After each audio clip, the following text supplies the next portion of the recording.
Hello again. Welcome to another episode of Northern Spotlights with me, Terry McStay. It's great to see you again. As you can see, we're at the Catalyst again for this episode because I have three guests, not just the one. And also it's kind of appropriate because the Catalyst is very much at the heart of the life sciences and science campus here in Newcastle. And the theme today is life sciences and life sciences businesses and the challenges and the adventure of starting a business in that world. So I'm delighted to welcome three guests today. So first we have Nicola. Hi, thank you so much for having me. I'm Dr. Nicola Conlon and I am the founder and the CEO of Nuchido. My background is a scientist and we are a company trying to focus on translating longevity science into products that people can benefit from now. And Victoria. Hi, I'm Victoria Burnip. I'm one of the co-founders of Cognitive Health Tech, and we've created a novel way to measure brain health passively using 40 digital and clinical biomarkers. And Shola. Hi, glad to be here. My name is Shola Idowu. We help other companies develop better skincare products, hair care products. We've been based at the Newcastle Helix for the last 14 years. So, I said this is about life sciences, but that's quite it's a very broad area, isn't it? But I guess all three of you, what you do is you help people to be better in some way. Is that a really rubbish way of describing it? But I guess that's what it's about. Yeah. So we're going to we're going to have a bit of a discussion about your experiences. But first, we just want to hear from each of you a little bit about your story and kind of the journey that you've been on. So can we start with you, Nicola? Yeah, of course. So you essentially help people to look younger than they really are, or stay looking younger than they really are. Is that right? Not look younger. It is looking younger, but that's not the sole focus. So whenever I tell people what I do and I say I work in aging research, usually the first thing they say is, "Oh, you are in skincare and wrinkles and that kind of thing." But actually, when we talk about longevity and longevity science, which is what I specialize in, so I specialize in the science of what it is that goes wrong in our cells, in our bodies as we grow older. And it's much more focused on something called health span. So we have these really long lifespans. So for a woman in the UK, our lifespan is 83 years, but our health span, which is the proportion of that lifespan that will live in good health, is actually much shorter. It's around 63 years. Really? So we've got this huge gap. It's 20 years. Yeah, a huge proportion of life. And I guess if anyone's got elderly relatives or parents, you'll know what being out of your health span feels like or looks like.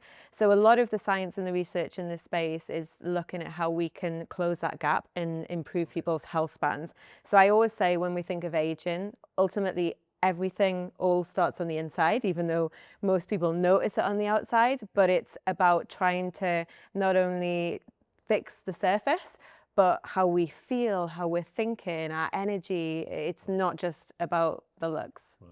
Yeah. And so there's something in our cells that happens that you try to stop happening. Yeah. Your products do. Exactly that. So a lot of the research in this field has really focused on looking at not how we deal with the consequences of aging, which is what science has focused on for a long time, like dealing with the aftermath, so to speak. But it's much more focused on looking at why are we aging in the first place? So what is it that's going on in our cells that is essentially going wrong and causing everything that we are seeing, feeling and experiencing on the outside as part of the aging process? And over the last decade, there's been huge breakthroughs that mean we really do now understand key things that are going wrong. And what this field is focused on is trying to look at the science of how we can improve those things. So as a company, what we do is try to take all the crazy science that's going on in that space and actually turn it into products, education, things that the average person can benefit from. Because a big passion for me as a scientist has always been, science is amazing and it's fascinating, but there's so much science that gets locked away in labs and doesn't actually get out into the public, or it takes a very long time to get there. So that's really has always been my passion of how can we take cool science and get it out into the hands of people that can benefit from it as quickly as possible, really. And presumably that's the research when you were at science, well, you still are, but when you were doing that kind of research and stuff, is that the field you're working in? Yeah, I mean, originally it wasn't longevity that I worked in. I worked in cancer therapy. So I worked in drug development. And basically one day, over 10 years ago now, my boss sort of came to me at the time and said, oh, we're going to put you on a new project. You're going to be looking at drugs to slow the aging process. And I was like, this is crazy. Like, there's no such thing as a drug for aging. But he was like, no, something's brewing, you know, the science is changing. There's a lot of evidence coming out now that actually our age is our biggest risk factor for pretty much every major disease that drugs companies are trying to, you know, target. So the idea was, if you could slow down the rate of cellular aging even just a little bit, then maybe you could have a positive impact on reducing the onset of all those age-related diseases and ultimately improving health span. So I was sort of given this amazing opportunity. I didn't feel like it was an amazing opportunity at the time, mind. I thought I was being put on some side project that had no hope, you know. But it turned out that actually the science was so credible that it was an area of science that was going to explode, and it has done, and really change our perception on aging. You know, no longer thinking that it's this one-way street of decline, but actually showing us that a lot of the things that are changing in our cells are actually reversible. And there's a lot of things you can do to reverse that, or at least slow it down. So that's how I kind of got into it. And I worked within the drug development space, looking at molecules to do this. But one thing that really frustrated me in that world was the time it takes to get this early research actually into the hands of people. You know, this was going to take 15, 20 years, still is. People are still trying to do this. It's still not something that is becoming available. Which is ironic, given that you're trying to close that 20-year gap, and it's taken so long. And to this get is it out there. you know, drug development is like that. It takes a long time because of the process that everything has to go through. But looking at a drug to slow the aging process is even more complicated, because aging is not classified as a disease. Therefore, you can't do a clinical trial for aging, and obviously a drug needs a clinical trial. So how do you work that one out? Also, you know, how do you measure this? How do you prove that you are slowing aging? So loads of different things that were all added extra caveats to that. But at the same time, a lot of the work I was doing when we were looking at molecules that were having a positive impact on cellular aging, we were seeing a lot of molecules that weren't typical drug molecules, things that, you know, were quite common already, things that were in foods, in plants and supplements. So I'd always thought, well, you know, we know these things are safe. We know people have used them for years, but people don't realize the benefits that these molecules can have for cellular aging.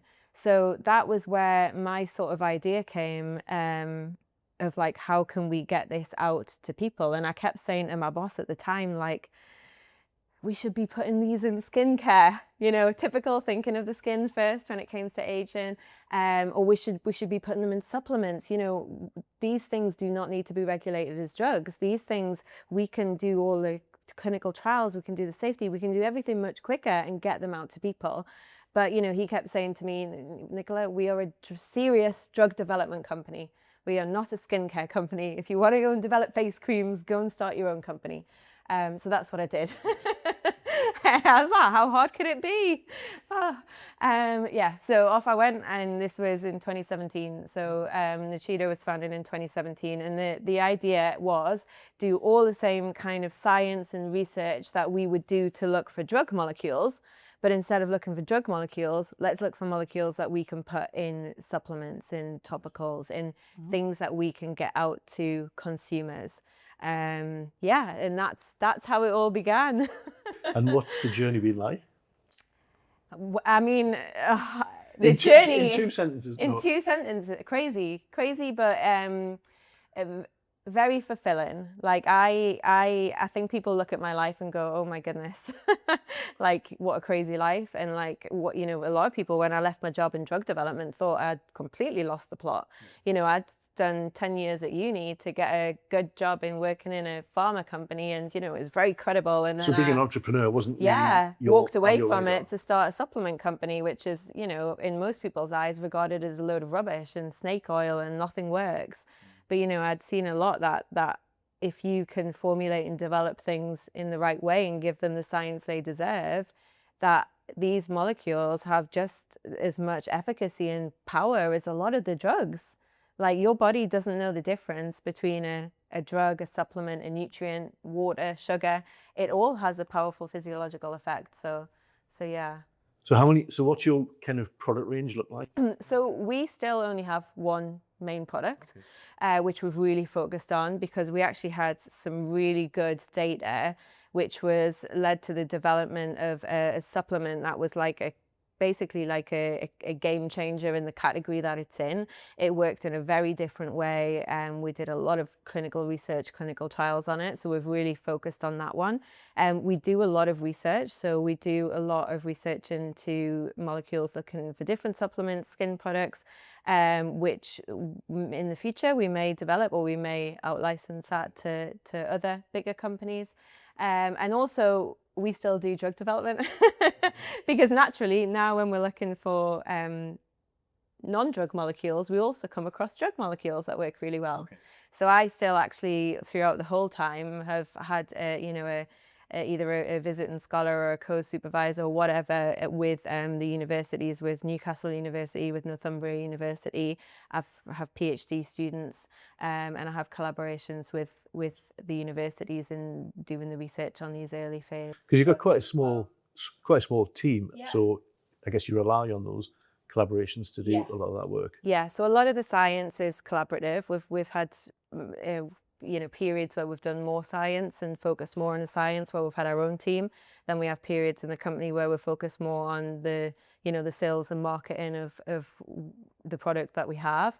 But ultimately my idea was always, how can we get products out there to return a revenue to then reinvest that money back in the science? And that's what we've always done. Yeah. Brilliant. Well, don't worry, viewers, we will hear more about each of the products, because I'm sure many of us want to look younger. Be younger. Yes. And also the other things that we're going to hear about next. So we will give each of you a chance to, do a little plug, because that's only fair. Thanks, Nicola. Oh, you're welcome. So Victoria, your kind of thing is a different type of wellness and well-being, I guess, is that? I would say, like, following on from Nicola, I've come from a very different background. So my passion is about cognitive health, and where that came from was, like I say, from a very completely different background to the scientists that are, sat next to me. Mine's come from a lot of lived experience. And so my first interaction with a challenge with someone's cognitive health was at 13-year-old, when my dad was not very well, should we say, with a mental health crisis, which then took 10 years to diagnose as bipolar. And that was my first interaction as a daughter of someone. But my mother also worked as a clinical lead in mental health. So I'd always been surrounded by her work with challenging behaviour and adults with learning disabilities and crisis teams. And it was just always really fascinating to me. But I actually ended up going to train in marketing, and somehow found myself at the intersection of then leading charities with healthy ageing and social care. So my first kind of interim chief position was at an ageing charity. And then I've spent the majority of my time in the charitable sector, meeting people with dementia, creating services for adults who have got frailty or being discharged from hospital, and experiencing it firsthand, and I suppose working with different carers. So it's been a bit of a different trajectory for me. Yeah. My grandmother had dementia, and then my son and myself have both got ADHD and neurodevelopmental conditions, autism and dyspraxia and things. So I suppose I've come at it from a very different perspective, but that's what first interested me in what we're doing. As you say, lived experience as opposed to things that you've studied or... Well, like lived experience, but still a lot of professional experience just from a different perspective, you know, developing services that were commissioned by health, but working with people to develop those services has been where I've come from. And I suppose what got me into, what led to where we are now was, I'd spent a lot of time in the charity sector and then decided, a bit like yourself, I'm going to go and do something that I'm really interested in, which was mental health and cognitive health. And I decided to do this at the height of COVID, which was a bit crazy. But I decided, no, now's the time. And we had an idea where we wanted to, you know, I was very passionate about the arts as well, play different musical instruments. I've always known that art has helped my own neurodevelopmental challenges. And we actually came up with a service with about 20 different artists. And the idea was all around training those artists in various different cognitive stimulation validated health therapies.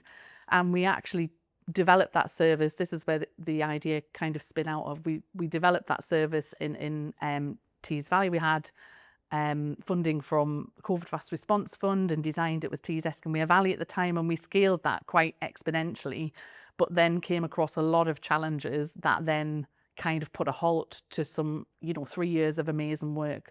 But part of that journey for me was, and one of the challenges we kept facing was, you know, how do you articulate something that's invisible? Because you've got a lot of charities that do amazing work, and there'll be a case study of, you know, the age-old case study of an adult with dementia that's played a musical instrument, that's improved their memory, and the research might be on that one particular, you know, aspect. But actually, how do these kind of different programs that are available, whether that be art or whether that be just day-to-day lifestyle interventions, you know, like the World Health Organization stated 45% of dementias could be preventable through lifestyle and you know, interventions and behaviour modification at younger ages. So I think for me it was how do we evidence that in a way that helps people make those changes? Because if you can't see it, it's not easy to articulate.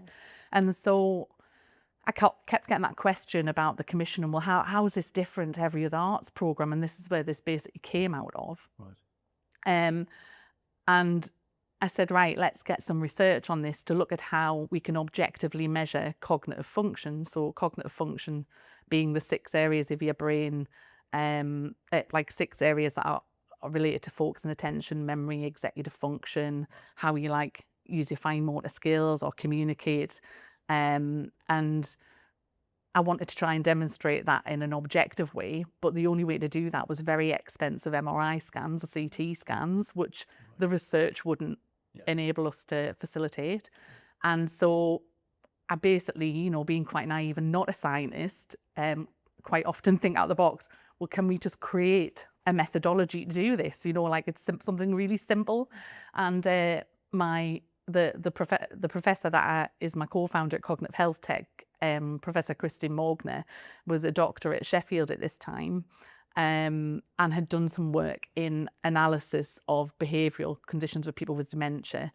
And me and him basically, you know, I worked with Sheffield intensively to come up with this way of measuring cognitive health objectively across the brain. And basically, we then took that and trained AI in 40 different biomarkers that we realised were all clinically aligned. So it's, I suppose it's observations that people like, you know, consultant psychiatrists or mental health nurses or occupational therapists, you know, significantly trained in observing natural behaviour and subtle changes that we might not necessarily see. They do that so easily because they've been trained in it, and that's their job, but it's not something that they naturally report on. And so we kind of looked at all those measures, and that's the type of stuff that's been trained. It's quite based on linguistics. Right. Because even though I'm surrounded by scientists, the scientists don't always have the answer, do they? Sometimes they look for the complicated, and you found not a simpler answer, but a different way of getting to that. I think it goes back to that point of collaboration. Like, the scientists are amazing, and I would never knock that. You know, I get to work with so many incredible people. We're doing quite a lot of work with a professor at Teesside who's, you know, a neuroscientist from Cambridge originally, and then leads the biopharma and health unit T side. I've had some other amazing scientists who have literally led published papers on neurology all around the world, you know, giving advice on how we develop this. But so the science is a massive aspect, and you've got to listen to the experts. But I take the principle of collaboration. All the ideas are valid at the table, and let's bring different perspectives and different minds to shape how that should look. So your kind of product service, what is it? What would it help someone to do So better or quicker or differently? essentially, it's a way of like measuring subtle changes that you might not see in your day-to-day world, in your natural environment, of how essentially it's how you would measure day-to-day changes in cognitive function that you might not see, and it'll provide like that longitudinally over a long period of time. If you think of it like Google Health, instead of measuring your step count or your heart rate, you're essentially measuring 40 indicators across all 6 cognitive domains in your brain. And I suppose how that helps someone is it's really difficult. So if you start to notice changes with memory, or, you know, that's the obvious one, or I'm losing focus, but how do you articulate that to someone to then get the support or the diagnosis or the treatment that's around? And so this would provide people with a dashboard that gives them insights into all of those indicators that they can share with the experts, who can then use that to try and help them navigate where the challenges are, what conditions it could be. So in some respects, we're positioning this that it could, you know, be potential to help with early detection of dementia in primary care. That's, you know, we've built a lot of relationships with the NHS, and we're about to start, and we're applying for, you know, funding to do some clinical research trials to try and demonstrate, you know, could this be helpful in detecting dementia earlier, or even giving some additional information to clinicians that they can then use to speed up and accelerate that process? Or can people therefore use it even in their day-to-day life to put more support in place if they notice deterioration of their loved one, and, you know, throughout the app over a period of time, can they then escalate that to get support quicker or plan support in the future? So that's the type of things we're looking at. Ideally, it was trained, originally the methodology came out of working with people with various different conditions. So whether that be things like severe mental health, or neurodegenerative diseases like dementia, or whether that's things like our neurodevelopmental like ADHD, because there's a lot of research shows people with ADHD are 3 times more likely or more at risk of getting dementia, especially if it's hereditary as well. So it's about, I suppose, trying to train it to support people with varying conditions and look at the person, not just the condition eventually, but now, just right now, we're focusing on dementia. Because I guess with a lot of these things, you look back and think, oh yeah, I should have noticed then that there was something different. And if you can do that, I guess you can intervene a lot sooner. Yeah, well, this is like in real time. So because it uses video and audio from your phone, it'll basically, if you give it permission, passively analyze all of that data. You're just going about your day-to-day life. It'll notice nuanced differences between your conversation with your loved one over that period of time. So it flags things that you wouldn't have thought. And I think that's the hardest bit. I always remember taking my grandma with my mum for, you know, we were convinced she was having memory challenges, but to her, one of the biggest hurdles is she just didn't want to hear it. You know, no one wants to hear there's a challenge there, do they? You know, my mind's sound was what she said, and you're not taking me, basically. But then how do you, as a loved one, you know, without that causes tension, you know, in a family unit, and how do you then explain to a doctor in a 10-minute appointment, well, these are, you know, well, what examples have you got? And especially having my own short-term working memory problem, I can't remember what I had for breakfast this morning most days, never mind remember an entire week of what's happened to me or what the trends or patterns are. And so having that kind of tangible example that you can then say, well, actually, here's some data that shows this happened this day because of this, and here's an example, I think would really help, you know, people to stop being like that, batting their head off a wall, really. Wow. So what stage is it at? Is it launched? Or? No, so we're at the point of finishing the development, the MVP. We've got the biomarkers trained, and we're now at the point of like about to go and test this year, with the hope that we can do some clinical trials early 27 onwards. Fantastic. It must be an exciting journey that you probably didn't expect. No, like, I mean, you don't expect to go and train in marketing and then, you know, end up in chief exec in charity to then end up here. It's been a bit of a journey, really, but an exciting one with lots of interesting people. Yeah, and it would be dull if you just did the same thing for your whole life, wouldn't it? I mean, who wants that?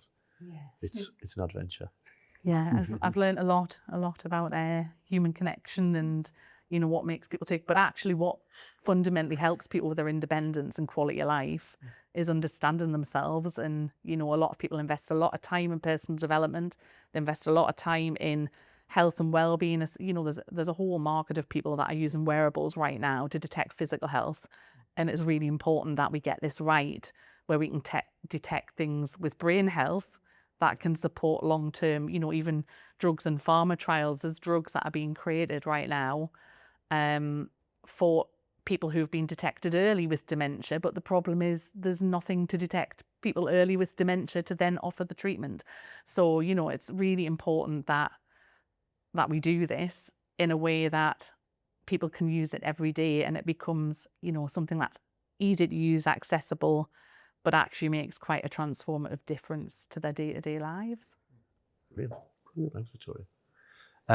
So Shola, we've known each other quite some time, haven't we? It's been a long time. Yeah, guys, different and context, you're actually based in the on the Biosphere Helix site. The Biosphere, which is next to the Catalyst building. Yeah. So tell us a bit about what you do. Yeah. Or what your So products do. 85% of the product that is launched every year is considered to be a failure. Really? Yes, in personal care and beauty. So that is 120 billion plastics on landfill every single year.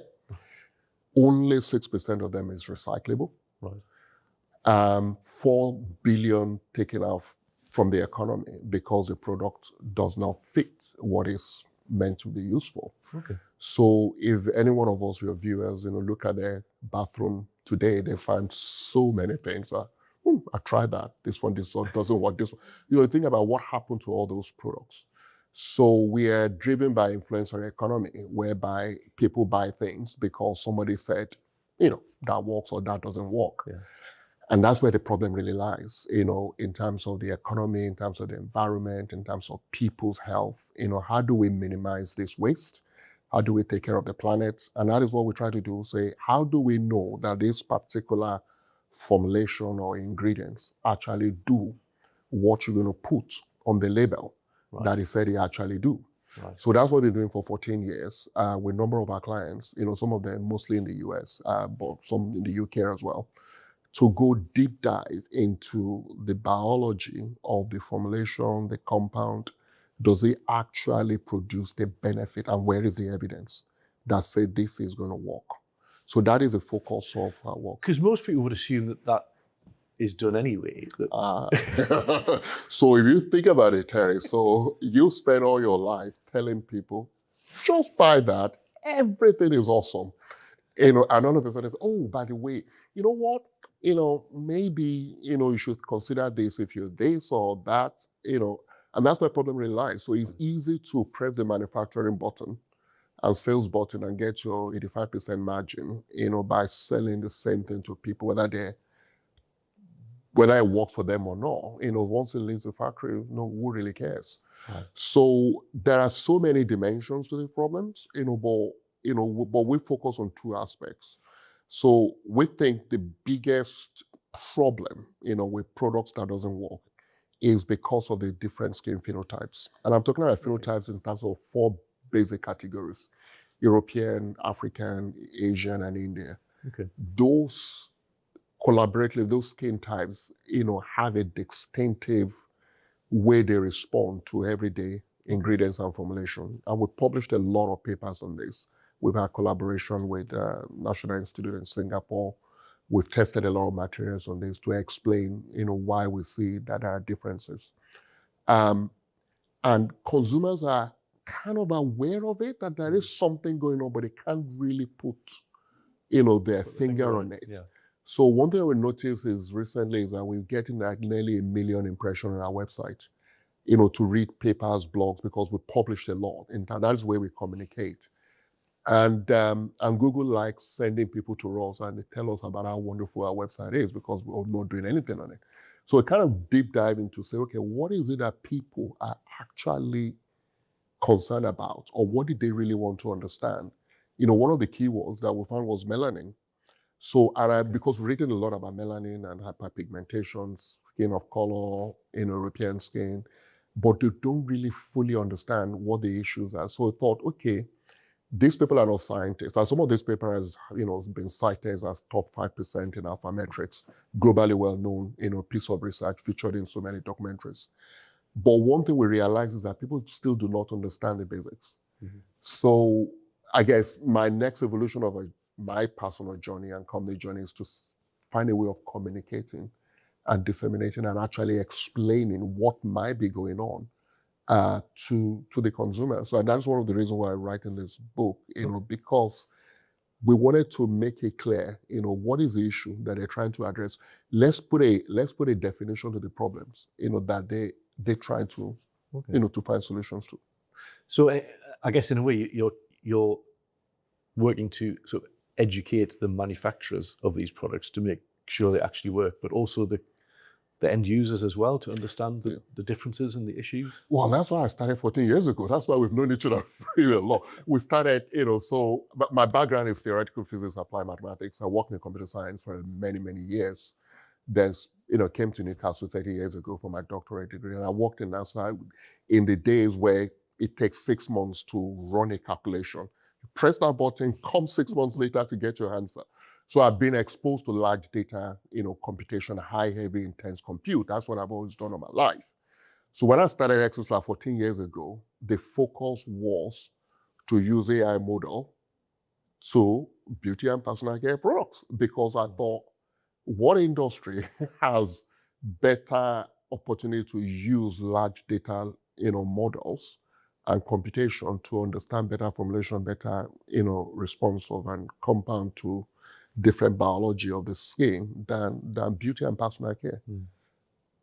But everybody thought we were crazy. This was like space science, it's like rocket science. What are you talking about?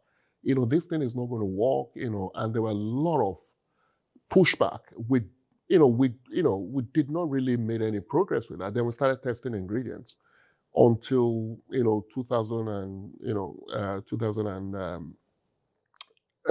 years ago, 5-6 years ago, that the large language model started coming out a little bit.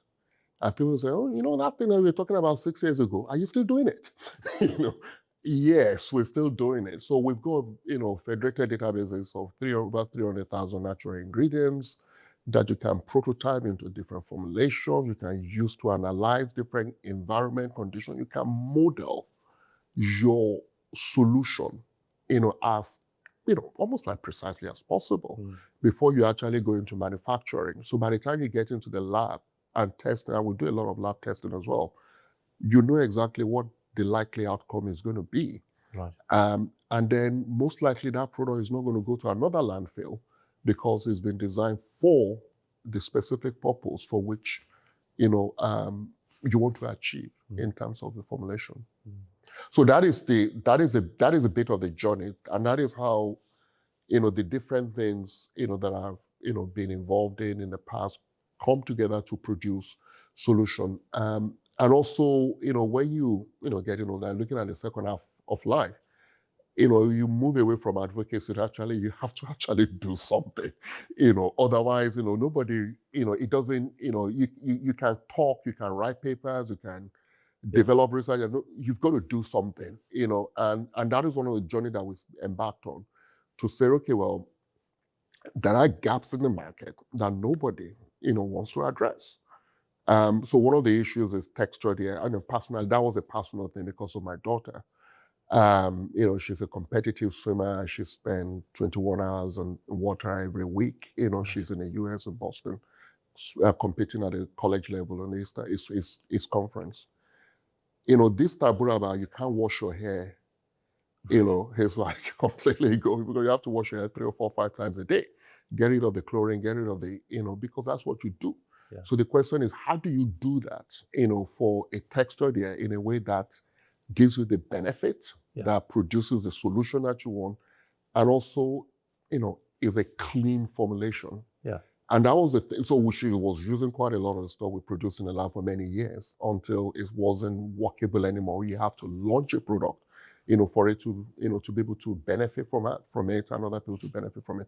So that's just one gap. Yeah. Another gap we're looking at is when women are going through menopause, the hair fall, the hair thinning is not something that is, out of context. Is actually the estrogen level is driving inflammation in the scalp, and that is what is leading oxidative stress. That's why your hair is falling. What you need to do is also change your hair care routine, because what you use in your 20s isn't going to cut it when you're in your 40s, when you're going through menopause, because just like the skin ages, the scalp ages as well. Mm. So that simple explanation to say, okay, well, here's a product for people, for menopause women going there during that transition. This is what might be better for them, rather than them trying 20 different things, on the store that says, oh, try this. Oh, your hair is falling, try this. What is going on here? Try this. And all those products end up in the landfill because they've used one or twice. Mm-hmm. So that is what the things that we're trying to address, to say, how do we do better formulation? How do we do better product design? Yeah. And how do we communicate that, to the end user in the way that they will be able to find the right product in the crowd of, influencer marketing and, TikTok, marketing and stuff like that. It's interesting that because I kind of knew some of that, and I knew that you were helping to create products that worked, but the waste reduction angle I hadn't kind of thought of, but it's obvious really, isn't it? Yeah, it is obvious. If people are buying things that don't work, they're going to be thrown away, and you just creating huge amounts of waste. Yeah, nobody ever thinks, what happens when I throw that bottle, put it in a bin? Oh, this doesn't work, Yeah. Or this been in there for, 2, 3, 4 years in the bathroom. Yes, I better throw this one away. We've all got bathroom cabinets full of stuff. And you never think, okay, what actually happened there? If it's, it's in somebody's landfill somewhere, and God help us if it's actually recycled in this country, it's probably ended up in other parts of the world that, we don't want it to be. Yeah. The other thing that's interesting is that each of you are using science to get to the root cause of something, rather than just treating the symptoms or the effects. It's, no, why does this thing actually happen? Yeah. And really trying to understand that, and then creating a solution that really gets to the core of it, rather than just kind of tinkering around the edges. Yes. Should we have a little break? Because it's great to hear what each of you are doing, but it'd be good to have a bit of a chat about kind of your shared experiences and what it's like to actually start a life sciences business, particularly in this region, and kind of what that journey's been like. So we should have a little break, and then we'll come back. Great. Yeah. Thank you. Thanks. Welcome back. I did offer the guests a Kit Kat, but for some reason, because biscuits on this podcast is something of a theme, so that's a first actually. But hey, we're talking about healthy living, so maybe that's appropriate. So I guess, so as well as being all involved in kind of life sciences and health products, you're based fairly locally. So I know, Nicola, you're in Dissington. You've got a fabulous kind of site where you are. Yeah. Rolling hills and... Yeah. Well, when I had the choice of picking where I had my office, I was like, we're going to be in the middle of a field. I'm not going to be in a city. We're going to be in a field. So it's great. Free parking, cows, sheep, grass, picnics. Good for the soul. Good for longevity. Yeah, exactly. Victoria, you're not based in the kind of Newcastle area, are you? We're offices in Middlesbrough, right. And we're all remote because my co-founder is based out of Portsmouth University half the week, but lives in Nottingham, and so we kind of do everything digital. Right. But I do agree with Nicola. Like you need the. I live in Durham, and I love having the rolling hills around me, and the ability to just have fresh air and some nature. Whereas Shola, you're very, very much a Newcastle-based business, but in various parts of the city. I kind of feel like I'm a nomad in Newcastle. Started my doctorate degree in Mascot, say 30 years ago. Then spent 3 years in that building. Then went into computer science, Claremont Tower, for 2 years. Then we we were part of a spin-out company that came out from Newcastle University, and we actually moved to Fenham, which was like the furthest away we've been to from the city center. The wilds of Fenham. The wilds of Fenham, and then came back. When I started Exoslab, we were started at the core, which is the first building on site 14 years ago. Really? Then moved to the Catalyst 3 months before the pandemic and the lockdown. Then the Biosphere when in the middle of COVID, and then still in the Biosphere. Because so for those who aren't kind of local to this area, this Helix site, it was formerly the Scotch Newcastle Brewery site. Yes. And then became, I think it was called Science City, and now the Helix. Helix site, yeah. So, I mean, has that been useful for you in terms of the different facilities? Because I guess first you had was it a virtual office, then a real office? Yes, so it was a virtual office, yeah. And now you've got an actual lab space. Yes, so I think COVID was the thing that tips off over the edge because the university needed their labs back, So like Nicola, we had extensive collaboration with different academics, PhD students, postdocs in different universities in terms of what we do. There's other aspect of what we do that is a lot more advanced, developing recombinant proteins and peptides, for therapeutics and for skin as well. So we can't do that in the lab here. We do that with the collaboration through the university. So being in the city center, being able to collaborate and work with the universities, both in Northumbria and Newcastle, and also at Teesside, where we have a huge collaboration going on, it's been fantastic to be around the ecosystem. Yeah. And also we taking a lot of students on internship every single year. I mean, one of the ways I give back, to the, to the community, I think what I learned as a student is that being paired up or having a real life experience in a business or in a working environment gives you a different perspective, to your degree. And that's one of the things that a lot of students that come through, internship through Newcastle University or Teesside University says clearly is that is the best part of their degree, because they come in and they face with a real problem, and also a work environment as well. Like I'm not your dad, I'm not the university, that you've paid, to come and make things look nice for you. This is a real environment. Yeah. This is how problems are solved. And you've got to have to learn something new. You've got to have to learn, the discipline of finding out new information.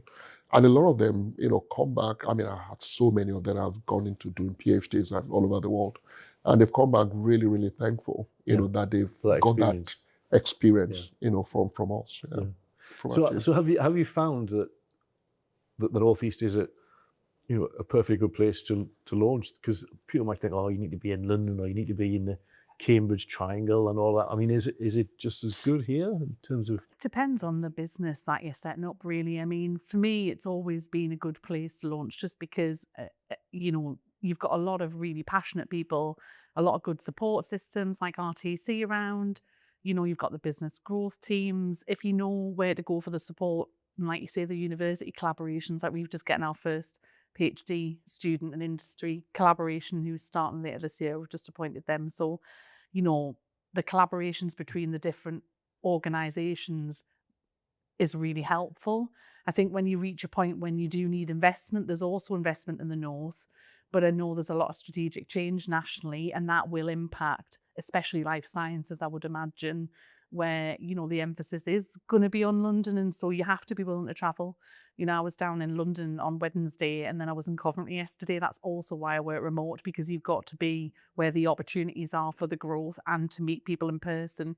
Despite COVID and being able to do things remotely, you've got to be willing to travel and to build human connections, because that's, people by people.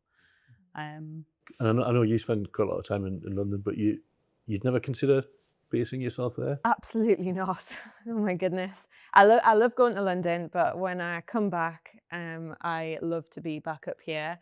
And it's a funny one, that question. So like for me, I think from a science perspective, because I guess with us, we're kind of, I'd say we're half science, half business. We're an e-commerce business. From the scientific perspective, the Northeast is amazing. You know, we've got on our doorstep some of the best scientists in aging research, you know, in the world. So we've got this amazing opportunity for collaboration. So I'd say for that side, it's been amazing. For the business side, in terms of we're a consumer brand, I'd say that's definitely been for me more challenging. Hence why I always spend a lot of time, unfortunately, in London.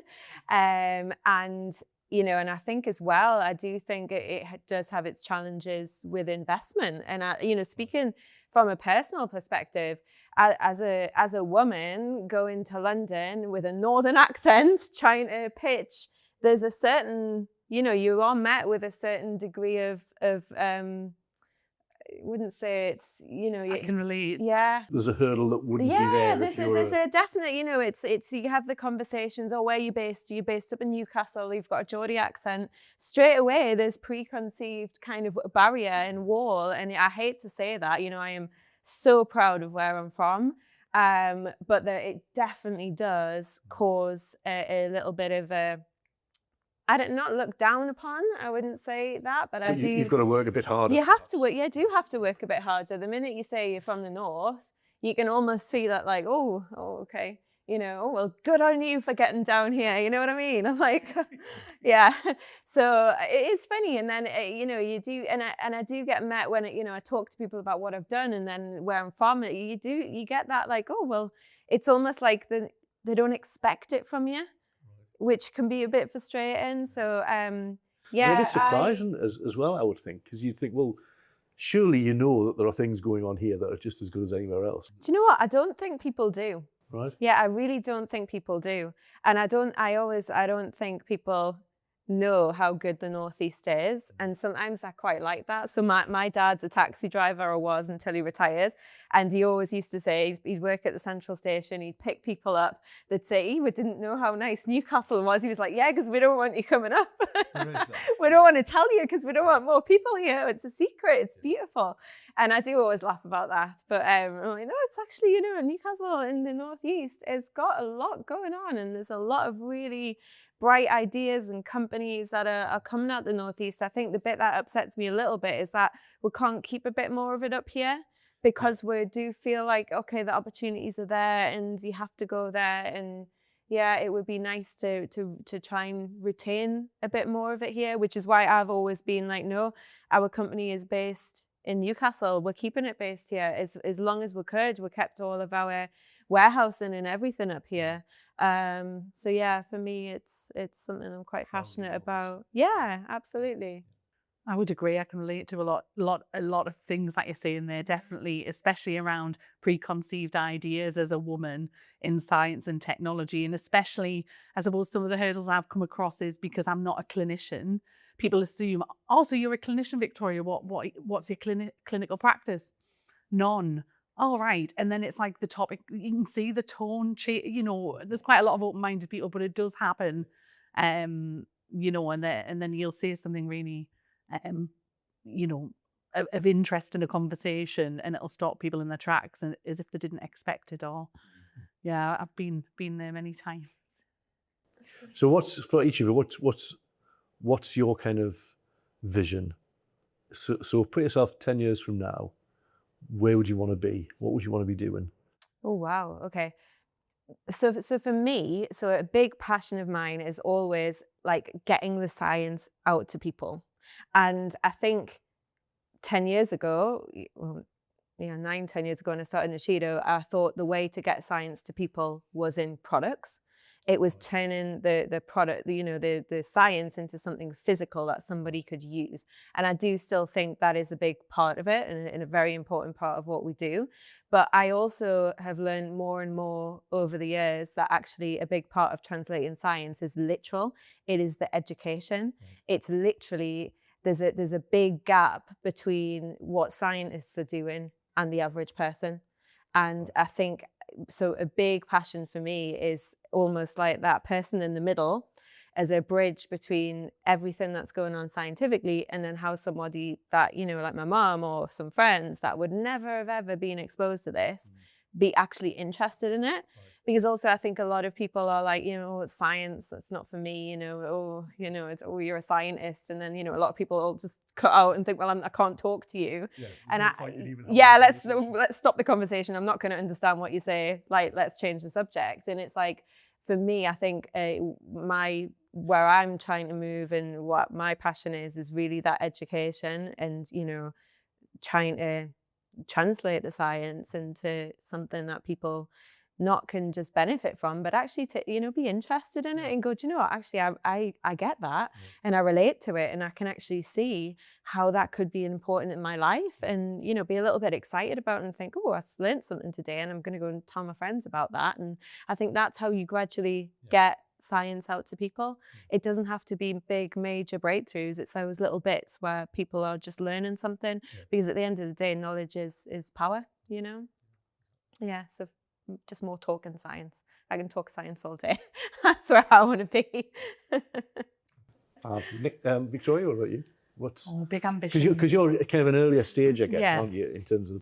So I suppose for us, we've got a big regulatory roadmap that we've got to kind of work through. We need to go and get some more science and research behind what we're doing. We know that our proprietary framework has been validated in research already, but we need to get the AI element of that validated. So we've got a bit of a roadmap before we can go to market on that. But I'd like to think, in 10 years, definitely, I'd like to think hundreds of thousands of people will be using it, and it'll be just as easy to use as your Google Health app or your Apple Health app. That's what I'd really like. I'd like it to have made an actual impact and difference to try and identify people earlier, or hopefully there'll be, treatments that'll come out that it can support. Fab. And sure, because your journey is quite interesting, isn't it, in terms of the way it's flexed. So can you see what the next 10 years might be? Yeah, so I mean, the way I see the next 10 years, we cannot do that without putting in context of the AI, because I think there's still a lot coming that we're not ready yet to respond to.